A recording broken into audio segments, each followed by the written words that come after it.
Hello, I am Miss Kathy and I'm the Story Lady, and I'm so glad you're here today. Today we're going to read a story by Dr. Seuss. It is called, Did I Ever Tell You How Lucky You Are? One of my favorites. When I was quite young and quite small for my size, I met an old man in the desert of Dries, and he sang me a song I will never forget. At least, well, I haven't forgotten it yet.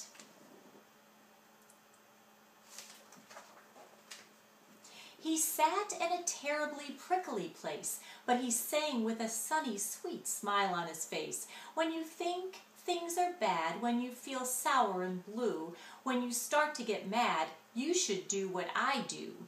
Just tell yourself, ducky, that you're really quite lucky. Some people are much more, oh, ever so much more, oh, muchly, much, much more unlucky than you.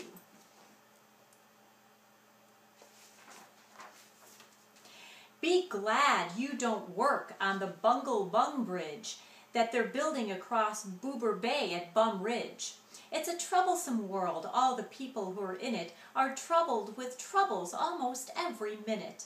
You ought to be thankful a whole heaping lot for the places and people you're lucky you're not.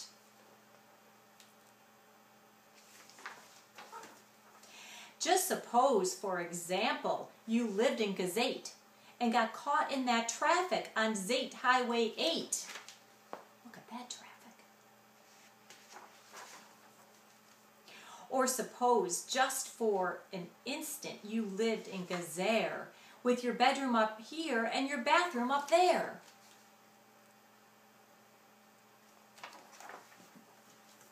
Suppose, just suppose, you were poor Herbie Hart, who has taken his Throm Dibulator apart. He never will get it together, I'm sure. He never will know if the gick or the gore fits the scrux or the nux or the snore. Yes, ducky, you're lucky you're not Herbie Hart, who has taken his Throm Dibulator apart.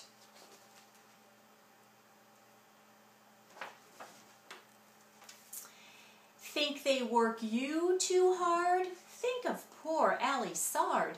He has to mow grass in his uncle's backyard, and it's quick-growing grass, and it grows as he mows it. The faster he mows it, the faster he grows it. And all that his stinky old uncle will pay for his shoving that mower around in the hay is the piffless pay of 2 duklas a day, and Allie can't live on such piffless pay. So he has to paint flagpoles on Sundays and grooves. How lucky you are you don't live in his shoes.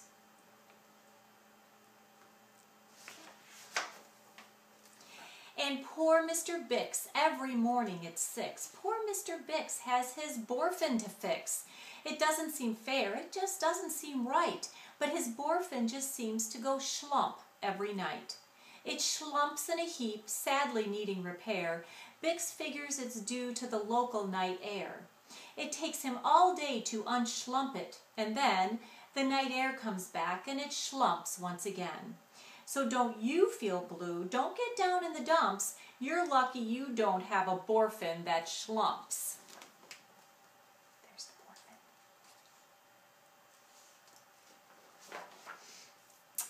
And while we're at it, consider the schlots.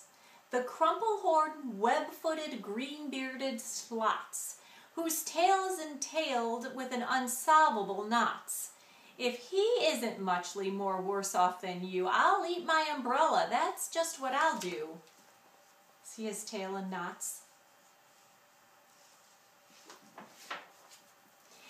And you're lucky indeed you don't ride on a camel.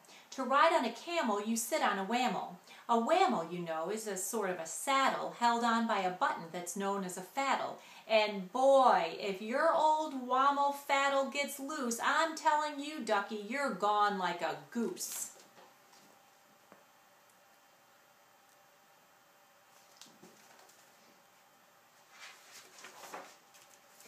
And poor Mr. Potter, T-crosser, I-dotter, he has to cross T's and he has to dot I's in an I and a T factory out in Van Nuys.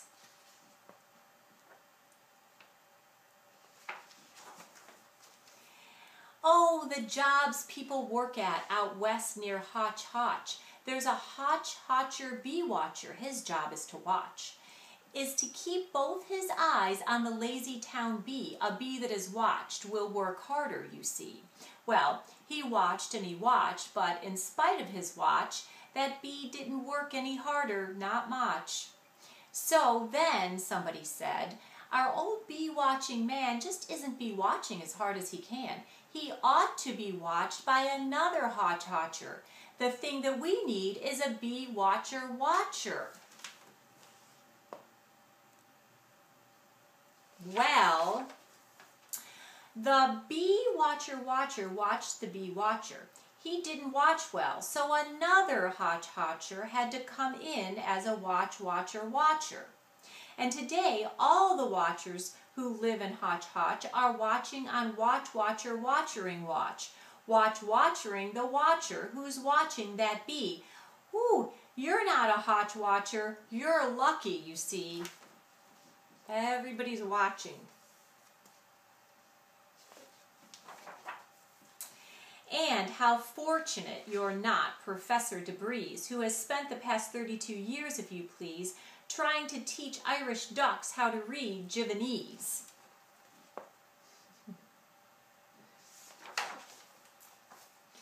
And think of the poor puffing Poogle horn players who have to parade down the Poogle horn stairs every morning to wake up the Prince of Pooboken. It's awful how often their googles get broken.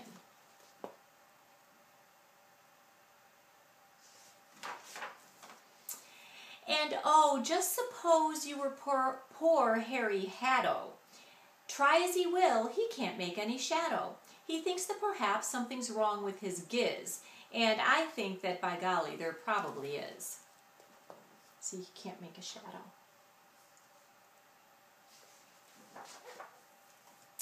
And the Brothers Bazoo, the poor Brothers Bazoo, suppose your hair grew like theirs happened to do.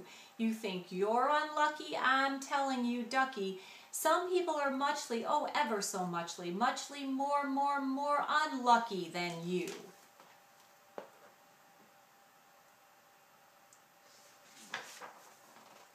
And suppose that you lived in that forest in France, where the average young person just hasn't a chance to escape from the perilous pants-eating plants. But your pants are safe, you're a fortunate guy, and you ought to be shouting, how lucky am I? That branch just snatched his pants. And speaking of plants, you should be greatly gladish. You're not Farmer Falkenberg's 17th radish. See, that little worm is eating it. Where is it? Right there. And you're so lucky you're not Gucky Gown, who lives by himself 90 miles out of town in the ruins of Ronk. Ronk is rather run down.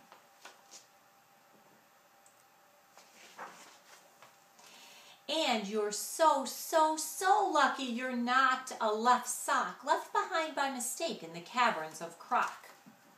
See the sock way down there? Thank goodness for all of the things that you're not. Thank goodness you're not something someone forgot and left all alone in some punkerish place like a rusty tin coat hanger hanging in space. See the coat hanger?